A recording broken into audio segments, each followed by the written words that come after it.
সবচেয়ে একটা খুবই সুনিপুণ রাজনীতি আজকে প্রধান উপদেষ্টার ভাষণে ছিল। সুনিপুণ রাজনীতি এবং দক্ষতা, মানে দক্ষতার পরিচয়, যেটা আমি আগে আসলে কখনো পাইনি। কেন? আজকের যে ভাষণটা হয়েছে আপনি খেয়াল করে দেখবেন, এই ভাষণটির আগে কিন্তু, অর্থাৎ আপনার যদি মনে থাকে যে 7 দিনের মধ্যে যদি রাজনৈতিক দলগুলো ঐক্যমতে না পৌঁছাতে পারে সরকার সিদ্ধান্ত নিয়ে নেবে, এরকম একটি বক্তব্য কিন্তু ছিল। এবং সেই সময়টাতে সাধারণ জায়গা থেকে মানুষের অনেক ধরনের সমালোচনাও হচ্ছিল।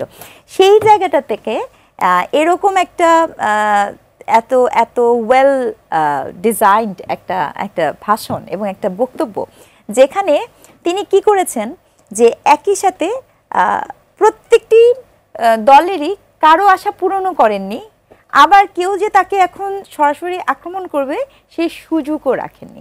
এটা আমার কাছে মনে হচ্ছে ভেরি মানে well played, to be very honest with you. তো এই জায়গাটাতে আমি আসলে এই প্রথম মানে খুবই খুশি, কারণ উনাকে আমি যদি ধরতে চাই সেই জায়গাটাতে উনি কোনো সুযোগ রাখেননি।